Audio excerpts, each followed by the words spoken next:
खैर हो। ओहो,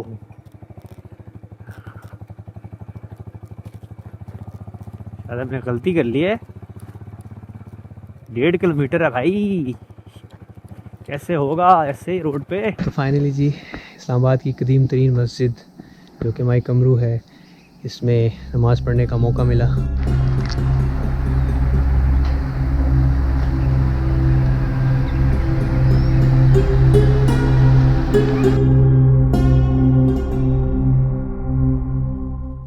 अस्सलामुअलैकुम, उम्मीद करता हूँ आप सब खैरियत से होंगे।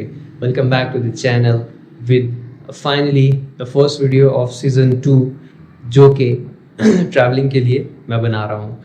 हालांकि मैंने 3 वीडियोस अपलोड की थी, लेकिन वो बाइक मॉडिफिकेशन और रिव्यू था, तो कुछ कंटेंट मैंने कहा बना लूँ इससे पहले कि आप लोग मज़ीद जो है वो नाराज़ हो जाए मुझसे। तो आज इंशाल्लाह मैं आपके लिए एक ज़बरदस्त किस्म की वीडियो बनाने जा रहा हूँ और आपको भी साथ में इंशाल्लाह लेके चलता हूँ। उम्मीद है कि आप इस वीडियो को लाइक करेंगे और मज़ीद अपनी सपोर्ट जो है वो ज़ाहिर करेंगे, ताकि मैं ऐसे मज़ीद कंटेंट को मज़ीद जो है वो बेहतर बना सकूँ। तो आज की वीडियो इंशाल्लाह ज़्यादा दूर नहीं है ट्रैवलिंग, लेकिन आधे घंटे का एक जर्नी है और वहाँ जहाँ जब मैंने जाना है वो बेहतरीन जगह है, मुझे काफ़ी इंटरेस्टिंग लगी। तो मैंने सोचा कि इस्लामाबाद के रिलेटेड ही है तो आप लोगों को भी इंटरेस्टिंग लगेगी। तो ज़्यादा बातें नहीं करेंगे, स्टार्ट करते हैं, फिर जाके बात होती है और कुछ रास्ते में आपसे बात होगी। अस्सलाम वालेकुम, welcome back on the bike. Finally मैंने राइड शुरू कर दी है और अभी मैं यहाँ से मैं टर्न लेके हाईवे की तरफ मूव करूँगा टूवर्ड्स रवात। यहाँ से हमें टर्न लेना है। तो टाइटल आपने पढ़ लिया होगा वीडियो का, आपको शायद थोड़ा अजीब भी लगे कि यार ये कैसा नाम है, लेकिन अल्हम्दुलिल्लाह मैंने इस पे पहले थोड़ी बहुत रिसर्च की है, उसके बाद मैंने फाइनलाइज़ किया था। तो इंशाल्लाह आपको भी आज इंटरेस्टिंग लगेगी जगह।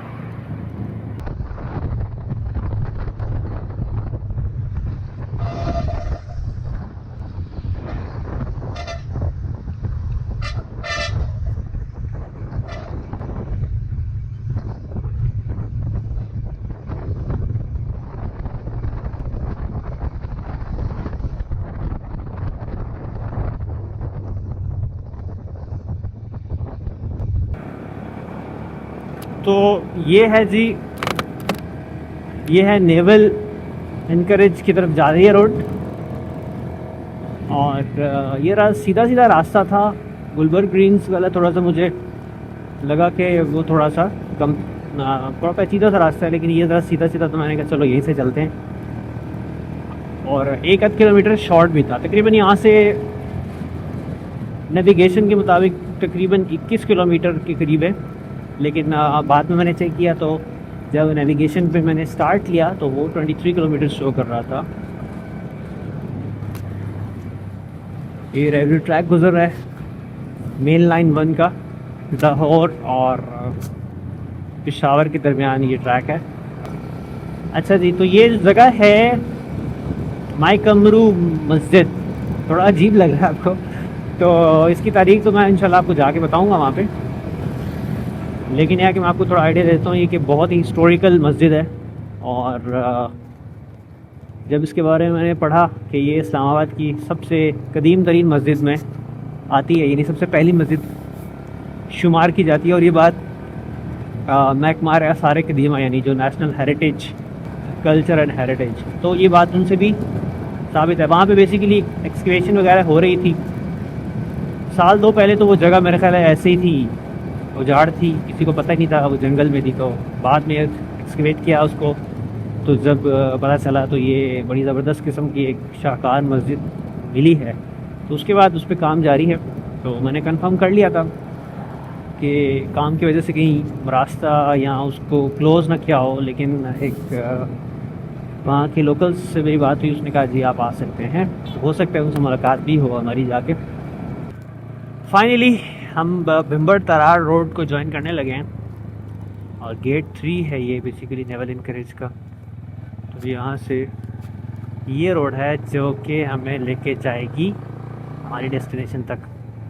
ठीक है जी, अगर आप में से कोई आना चाहता है तो यहाँ से आसानी आ सकता है, सीधा सीधा रास्ता है, ज़्यादा कोई टफ रोड नहीं है। हाँ लेकिन अब जो है लग रहा है कि रोड कॉम्प्रोमाइज़ हो रही है। हाँ अच्छा, यहाँ से आपने इस रोड पे हो जाना, ठीक है। यहाँ पे कोई निशान नहीं लगा हुआ। ये वही रोड है मेरे ख्याल गुलबर्ग वाली, जिधर से मैं पहले आया था। ठीक है जी, और मैं समझ गया हूँ ये वो वाली रोड है। तो बेसिकली बात मैं कर रहा था कि जो ट्रैवलिंग इंसान को सिखाती है, और ख़ास तौर पे हिस्टोरिकल प्लेसेस को विज़िट करना क्यों मैंने प्रेफर किया, तो मेरी फील्ड थी, जब से टीचिंग कर रहा हूँ तो मेरा काफ़ी इंटरेस्ट डेवलप हुआ। और मेरी कोशिश होती है कि जो मैं किताबों में पढ़ाता हूँ या पढ़ता हूँ, खुद भी स्टूडेंट हूँ ज़ाहिर है, और टीचर भी हूँ, तो हर बंदा स्टूडेंट भी होता है साथ में, तो उससे इंसान उतना नहीं सीखता जब तक फिज़िकली या लाइव उस जगह को जाके आप फील नहीं करते, देखते नहीं हैं आप, तब जाके उस चीज़ को समझ पाते हैं। तो ये एक बहुत इम्पॉर्टेंट बात थी जो मैंने फील की कि सब शायद इस तरह नहीं सोचते, लेकिन मैंने इसको अपना एक मेन टारगेट सेट किया कि यार मेरी ट्रैवलिंग जो होगी वो मेरी शौक़ और मेरे फील्ड से भी रिलेटेड होगी। तो ये बहुत अच्छा पॉइंट था जो कि मुझे मोटिवेट किया जिसने।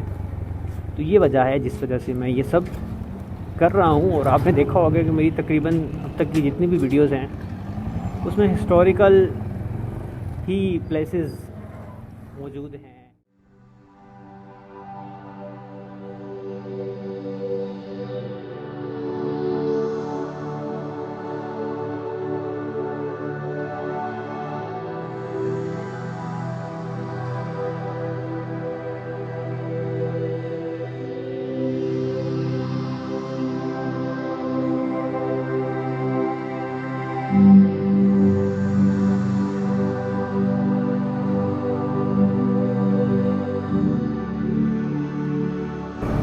अच्छा, ये जो रोड है जिस पे मैं जा रहा हूँ इसको टूरिज़्म हाईवे भी कहते हैं, या टूरिज़्म रोड है, हाईवे तो खैर नहीं है। अब नाम से तो ये लग रहा है कि इसको नाम इसलिए दिया गया कि यहाँ पे कुछ टूरिस्ट प्लेसेस बन गई हैं। अच्छा, ये जो पहाड़ आप देख रहे हैं ना सामने, ये बेसिकली शिवालिक की मेरा ख्याल है फुट हिल्स कहलाती हैं, क्योंकि जो हिमालयन पहाड़ी सिलसिला है ना, ये बेसिकली उसी की फुट हिल्स हैं, जिसको हम शिवालिक की पहाड़ियाँ भी कहते हैं। अगर मैं गलत नहीं हूँ, हो सकता है मैं गलत भी हूँ, अगर आप में से किसी को पता है तो वो तस्दीक भी कर दें। क्योंकि आगे जाके फरवाला फोर्ट के पास जो पहाड़ हैं छोटे मोटे, वो बेसिकली शिवालिक के पहाड़ हैं, हिमालयन रेंज के, सब हिमालयन रेंज भी कह सकते हैं आप उसको।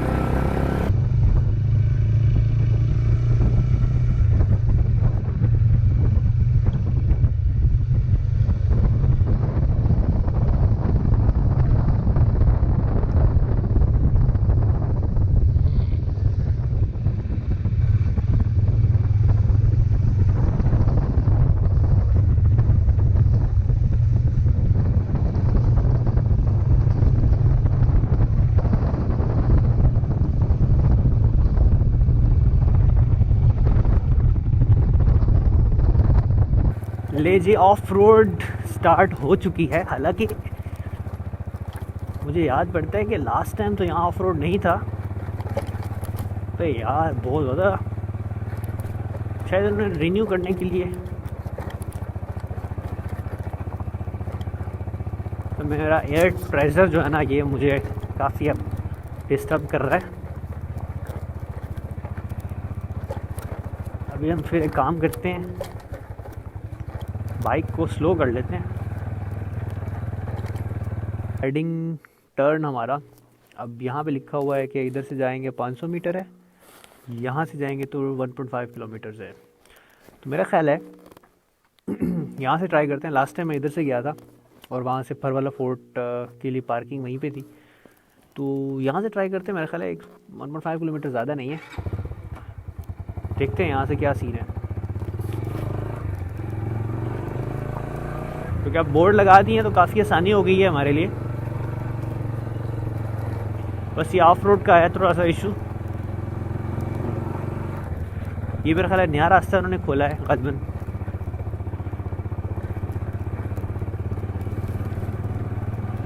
क्योंकि वो जो था रास्ता, मेरा ख्याल है कि फरवाला फोर्ट की बिल्कुल बेस में जा रहा था। और यहाँ से अब ये माई कमरू मस्जिद का जो रास्ता है वो मेरे ख्याल है यहाँ से उन्होंने बनाया है।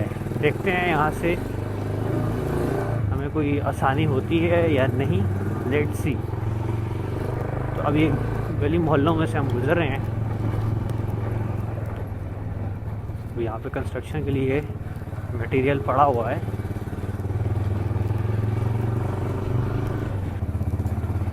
अच्छा जी, यहाँ से अब यहाँ से मुड़ना पड़ेगा। Are you sure?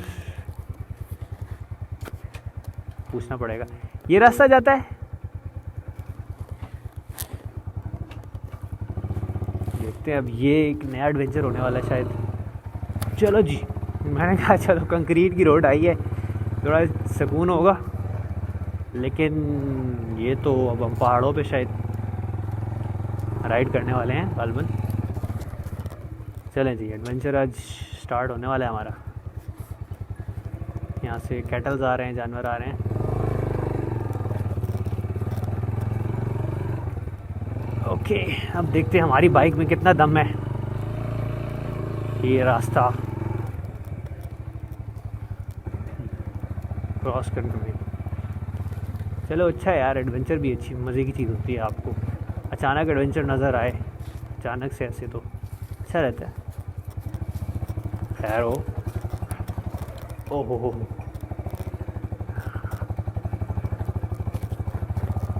शायद हमने गलती कर ली है। 1.5 किलोमीटर है भाई, कैसे होगा ऐसे रोड पे। सो वेलकम टू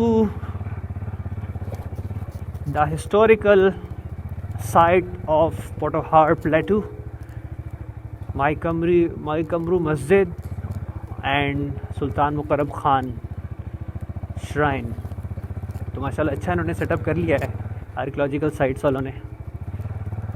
और डस्टबिन भी लगाए हैं। बहुत खुशी की बात है यार कि यहाँ पे कचरा वचरा ना लोग फेंके। अब देखते हैं यहाँ से पार्किंग कहाँ पे है। मेरे ख्याल इस तरफ ही जाना होगा पार्किंग के लिए हमें। मस्जिद तो ये साथ ही है हमारे। ओके, यहाँ पे हम कहीं पार्क कर लेते हैं बाइक को। अस्सलाम वालेकुम।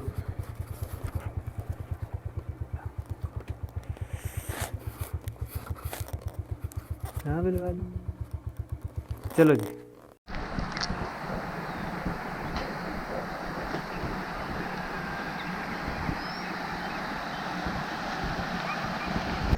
फाइनली हम पहुंच गए अपने डेस्टिनेशन पे। और मैं अब आपको दिखाता हूँ कि मैं कहाँ पे मौजूद हूँ। ये मेरे पीछे आप देखेंगे, ये अब आपको शायद नज़र ना आ रही हूँ। ये बिल्ड जितनी भी हमारा आपको लाइन नज़र आ रही है, ये दीवारें हैं ऊपर वाला फोर्ट की। ऊपर घर जो है वो बेसिकली फोर्ट के अंदर है, जो मैंने आपको वीडियो में दिखाए थे। मैं ऊपर आई बटन में लिंक डालता हूँ, आप वो वीडियो भी देख लें अगर आपने नहीं देखी। ये जो आपको देख रहे हैं ये एक नाला सा नज़र आ रहा है। ये नाला नहीं है बेसिकली, ये दरिया सवां है, क्योंकि ज़ाहिर है अब सर्दियाँ हैं तो उस वजह से पानी इसमें नहीं है बहाव इतना। तो इसकी शोर, इसका जो पानी की आवाज़ है वो भी शायद आपको आ रही हो। मैं आपको सुनाता हूँ ज़रा। ये रही जी माई कमरू की मस्जिद। चलते हैं इसमें। पहले मैं आपको इसका विज़िट करवाता हूँ, फिर मैं आपको बताता हूँ इसकी तारीख़ जो थोड़ी बहुत मैंने पढ़ी। ये उसका जी बैरूनी हिस्सा है जहाँ पे शायद किसी ज़माने में नमाज़ पढ़ी जाती होगी। ये इमारत है जी, इसकी बैरूनी दीवार है।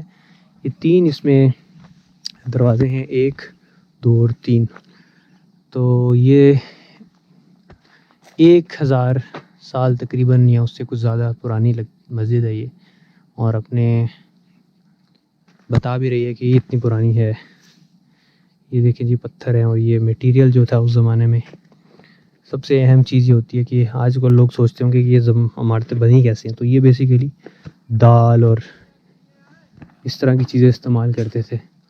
अब अंदर चलता हूँ, मैं आपको दिखाता हूँ। ये एक इसका ये वाला गुम्बद टूट चुका है। और ये अंदर से दूसरा, ये इसका मेन जो दरमियानी दरवाज़ा था। और यहाँ से ये ऊपर आपको, अभी थोड़ा अंधेरा है शायद आपको उस तरह से नज़र ना आ रहा हो, ये मेरा मेहराब है जहाँ पे शायद नमाज़ होती थी। क्योंकि तीनों मेहराब बने हुए हैं लेकिन सेंट्रल मेहराब गालबन यही गुमान है कि यहीं पे नमाज़ होती होगी। ठीक है, तो कुछ इस तरह से ये मंज़र पेश कर रही है। ये कुछ सामान उन्होंने अपना रखा हुआ है, तो अभी इसकी जो है ना वो मरम्मत का काम जारी है। यहाँ से ऐसी नज़र आ रही है आपको दीवार ये। तो ये मैंने आपको इसका, हाँ यहाँ से आप देखें ना, अगर ये मुझे समझ आ गई कि ये जगह थी जो थोड़ी सी आगे उन्होंने करके बनाई हुई है, यहाँ से थोड़ी सी ऐसे करके। तो ये यहाँ पे वो मेहराब है जहाँ पे नमाज शायद इमामत होती थी। ये कहा जाता है कि ये सुल्तान हाथी ख़ान की कब्र है। ठीक है, जो कि सुल्तान तातार ख़ान के भाई थे। ठीक है, जिन्होंने तातार ख़ान को मार दिया था, ये तारीख़ की किताबों में आता है। तो ये काफ़ी, आप देखें अगर वो कब्र छोटी है और ये थोड़ी सी ऊंची कब्र है, ये डबल है उससे साइज़ में। तो इसमें आप देखेंगे कि ये किसी ज़माने में जंगल था। अब ये देखिए ये दरख्तों के कुछ जड़ें भी इसमें उगाई हैं। तो ये पूरा जंगल था पहले। ये माशाल्लाह एक महकमा आसार कदीमा की काविशों का नतीजा कि हम इसको देख पा रहे हैं।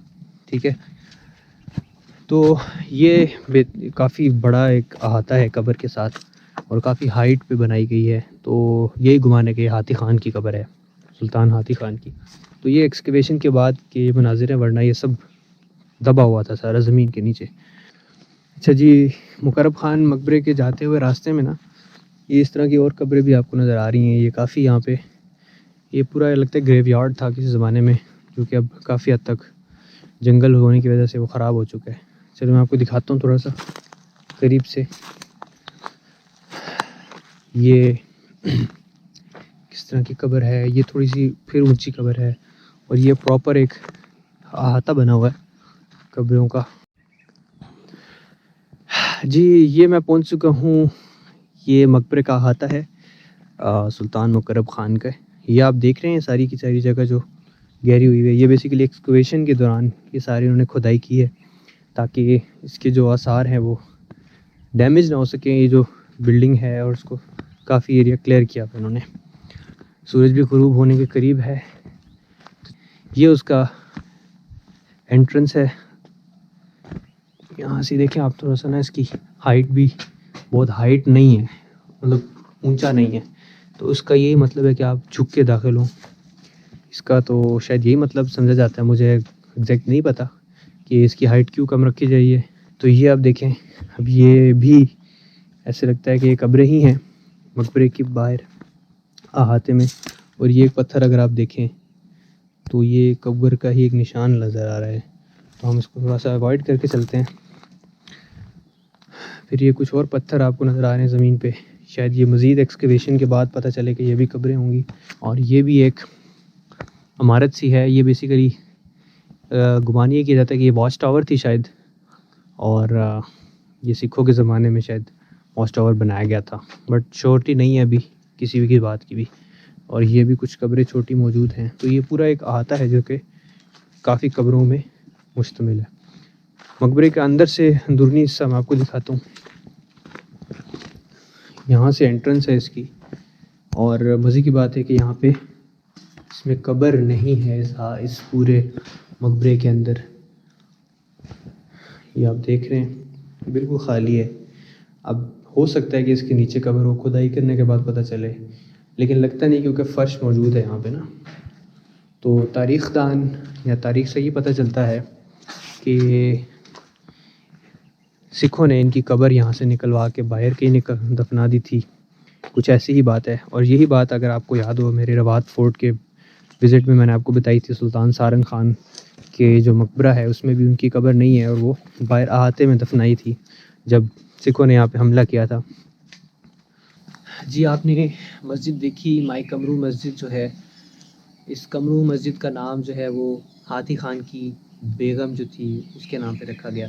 और ये मस्जिद जो है माई कमरू ने अपने सोशल वेलफेयर के जज्बे की वजह से बनाई थी कि तो वो लोग यहाँ पे आके नमाज़ पढ़ें। और भी काफ़ी तारीख़ में लिखा जाता है कि इन खातून ने काफ़ी और भी नेक काम किए, सोशल वेलफेयर के काम किए। और रानी मंगू का भी नाम आता है साथ में।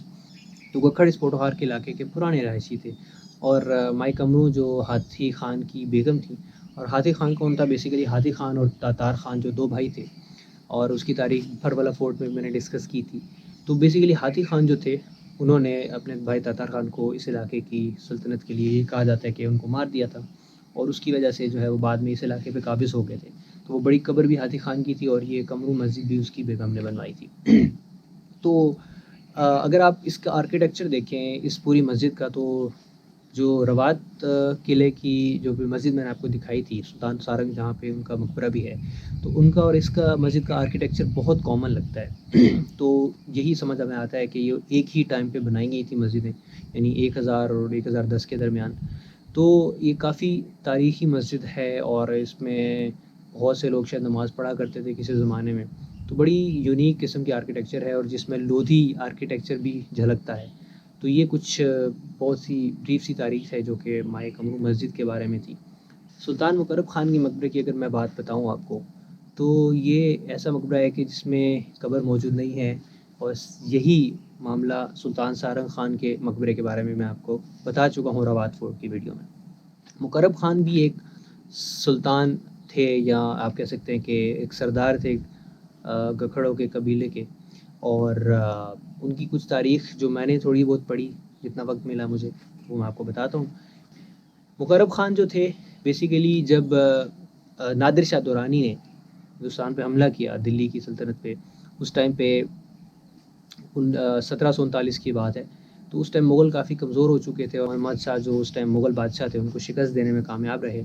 और इस जंग में, जिसको बैटल ऑफ करनाल कहा जाता है, इस बैटल ऑफ करनाल में इन्होंने मुकर्रम ख़ान ने हिस्सा लिया और ये हलीफ थे बेसिकली इस जंग में।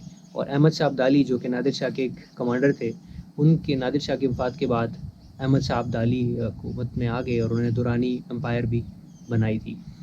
तो उस वजह से, यानी बैटल ऑफ करनाल में जो एक अच्छा उन्होंने लड़ाई की मुग़लों के ख़िलाफ़, और उस वजह से मुकर्रब ख़ान को सुल्तान का लक़ब दिया अहमद शाह अब्दाली ने, ठीक है। और इनकी हुकूमत बताई जाती है छजदोआब, यानी लाहौर तक इनकी हुकूमत थी, और मुकर्रब ख़ान के नाम के सिक्के भी डिस्कवर हुए हैं। तो इससे ये पता चलता है कि काफ़ी बड़े इलाके पे ये काबिज़ थे।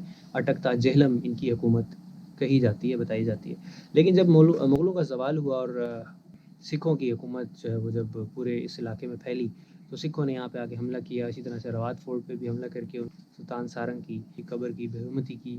और इसी तरह से यहाँ पे भी कहा जाता है कि यहाँ पे भी सिख आए और रंजीत सिंह के ज़माने में ये सारा मकबरा जो है उसको उसकी बेहुरमती की गई।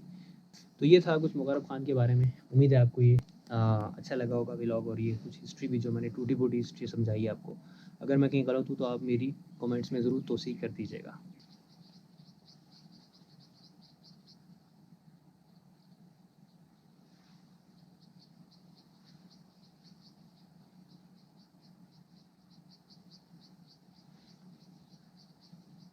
तो फाइनली जी, इस्लामाबाद की कदीम तरीन मस्जिद जो कि माए कमरू है, इसमें नमाज़ पढ़ने का मौका मिला। तो मेरा भी नाम इस मस्जिद के नमाजियों में रजिस्टर हो गया होगा इंशाअल्लाह। 100 सालों बाद शायद यहाँ पे किसी ने नमाज़ पढ़ी है, क्योंकि इससे कई 100 साल ये जंगल में बिल्कुल बंद रहा। उम्मीद करता हूँ आपको ये व्लॉग अच्छा लगा होगा, और अगर आपको ज़रूर अच्छा लगा है तो लाइक सब्सक्राइब शेयर ज़रूर कीजिएगा। सपोर्ट आपकी चाहिए होगी, तभी अच्छा कंटेंट आपको मिलेगा इंशाअल्लाह। कोई आपकी सजेशन हो, आप ज़रूर मुझे कमेंट्स में बताइएगा। और अब चलते हैं, शाम हो चुकी है, सूरज ढल चला था। तो थैंक यू वेरी मच। मिलते हैं इंशाल्लाह अगली किसी वीडियो में, और अच्छे कंटेंट के साथ। अपना ख्याल रखिएगा, दुआ में याद रखिएगा। अल्लाह हाफ़िज़।